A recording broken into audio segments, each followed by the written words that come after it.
జాతీయవాద జర్నలిజానికి అసలైన వేదిక నేషనలిస్ట్ హబ్ ని సబ్స్క్రైబ్ చేసుకోండి. నోటిఫికేషన్స్ కోసం బెల్ ఐకాన్ పై క్లిక్ చేయండి. నమస్తే, welcome to Nationalist hub. Sandesh ఖాళీ నిందితులకు మమతా బెనర్జీ సహకరిస్తున్నారా? ఒక చిన్న గ్రామంలో నివసిస్తున్న షాజహాన్ పోలీసుల నుండి ఎలా తప్పించుకున్నాడు? మమతా బెనర్జీ ఇప్పటికీ నిందితుడిని కాపాడడానికి ప్రయత్నం చేస్తున్నారా?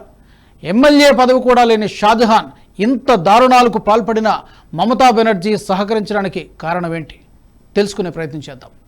సందేశ్ ఖాళీ ఘోరాలు అన్ని ఇన్ని కావు. దేశంలో రాతి యుగపు మనుషులు పాలకులు ఇంకా బతికే ఉన్నారని నిరూపించే రాక్షసత్వం ఇది. పశ్చిమ బెంగాల్ ఉత్తర 24 పరగణాల జిల్లాలోని ఒక చిన్న గ్రామం పేరే సందేశ్ ఖాళీ. అక్కడ స్థానిక టీఎంసీ నాయకుడు ఆ ప్రాంతంలో మహిళల్ని అత్యాచారం చేసిన సంఘటన దేశవ్యాప్తంగా పెను ప్రకంపనలు సృష్టించింది. షాజహాన్ అనే దుర్మార్గుడు రోజుకొక అమ్మాయిని పార్టీ ఆఫీసుకు తీసుకెళ్లి అత్యాచారం చేసేవాడు.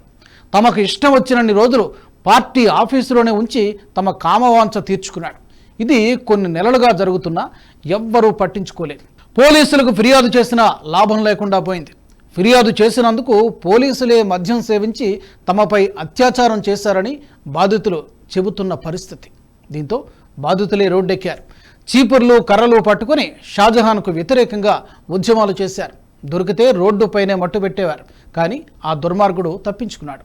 ఇంతటి నరరూప రాక్షసుడికి తృణమూల్ కాంగ్రెస్ అండగా నిలిచింది. పెద్ద ఎత్తున ప్రజలు తిరగబడినా అతడు అత్యాచారానికి పాల్పడ్డాడని చెప్పడానికి ఆధారాలు చూపమంటూ టీఎంసీ నాయకుడొకడు ఓ ఛానల్ ఇంటర్వ్యూలో చెప్పిన పరిస్థితి. పార్టీ బహిరంగంగానే మద్దతిస్తున్న క్రమంలో ఇక వారిపై పోలీసుల విచారణ ఎలా ఉంటుందో అందరికీ తెలుసు. ఏకంగా ట్విట్టర్లో పోలీసులే అబద్ధాలను చెప్పారు. నేషనల్ ఉమెన్ కమిషన్ సందర్శించిన బాధితుల్లో ఒక్కరు కూడా తమపై అత్యాచారం జరిగిన విషయం చెప్పలేదని పోలీసులు వెల్లడించారు. అయితే నిజం ఎన్నో రోజులు దాగదు.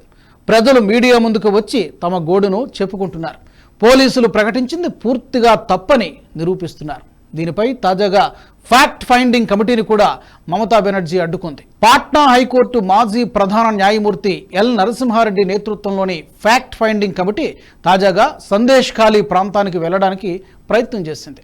పశ్చిమ బెంగాల్లో అరాచకాలను స్వయంగా తెలుసుకోవడానికి ఈ బృందం పయనమైంది.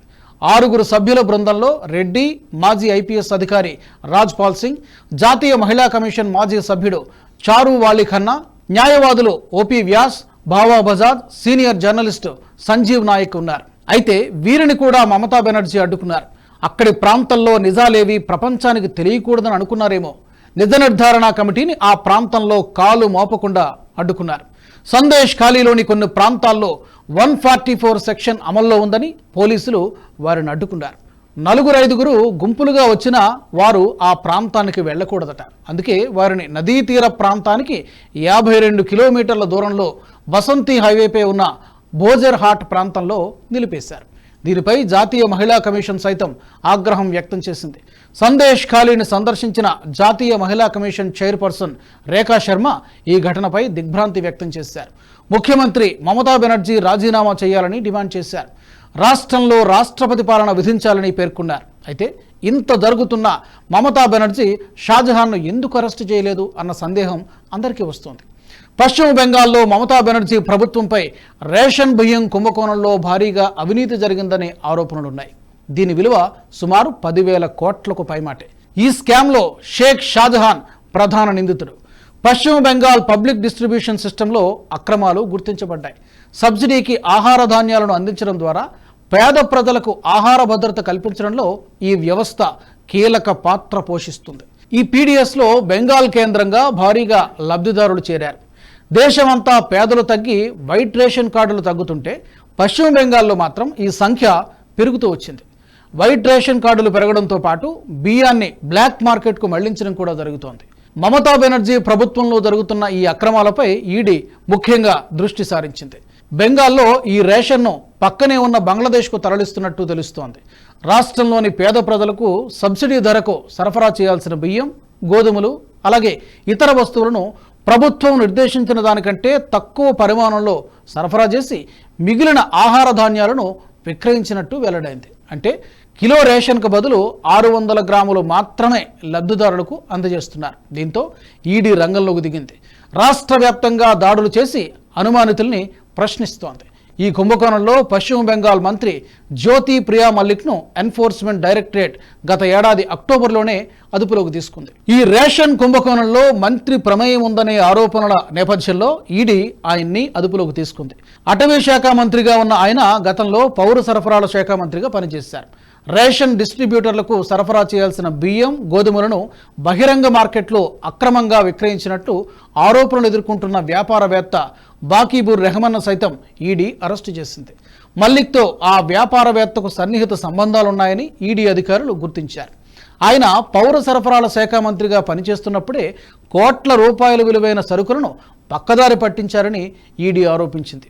అయితే ఈ స్కామ్లో మంత్రులను కూడా అరెస్టు చేయగలిగిన షేక్ షాజహాన్ను మాత్రం అరెస్టు చేయలేకపోయారు. ఎందుకంటే ఈ మొత్తం స్కామ్లో అతనే కీలక సూత్రధారి. టీఎంసీ ప్రభుత్వంలో మంత్రుల్ని కూడా తన గుప్పెట్లో ఉంచుకుని ఈ స్కామ్ను నడిపించాడు. షాజహాన్ కేవలం ఒక్క గ్రామానికి నాయకుడు కాదు, టీఎంసీ అక్రమాల్లో రాష్ట్ర వ్యాప్తంగా ప్రముఖ పాత్ర పోషించాడు. ఇతను రేషన్లో కుంభకోణాలు చేసి ఆ ధాన్యాలను సరిహద్దులను దాటించడంలో కీలకంగా వ్యవహరించేవాడు. అందులో సందేశ్ ఖాళీ ప్రాంతం అత్యంత ముఖ్యమైనది.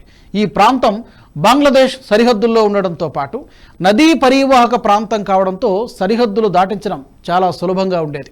అందుకే షాజహాన్ ఈ పనిని సులభంగా చక్కబెట్టేవాడు.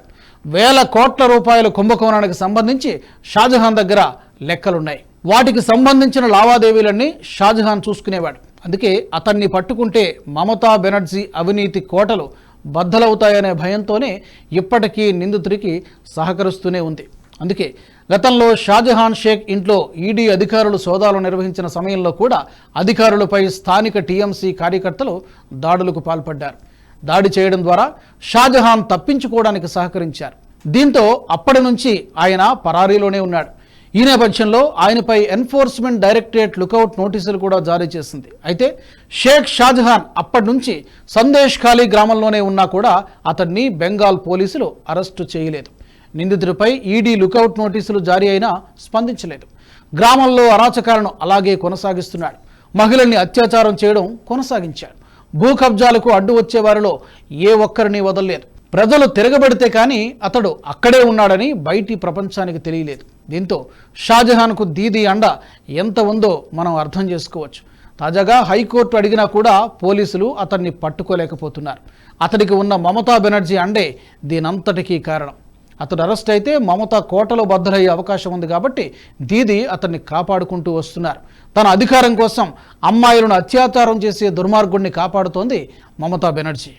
ఈ వీడియో మీకు నచ్చినట్టయితే లైక్ చేయండి, 10 మందికి షేర్ చేయండి. అలాగే కామెంట్ల రూపంలో మీ అభిప్రాయాలను మాతో పంచుకోండి. Nationalist hub group of channels ను సబ్స్క్రైబ్ చేసుకుని తెలుగునాట జాతీయవాద జర్నలిజాన్ని ప్రోత్సహించండి. ఈ వీడియో కింద ఉన్న బెల్ ఐకాన్ పై క్లిక్ చేయడం మర్చిపోవద్దు.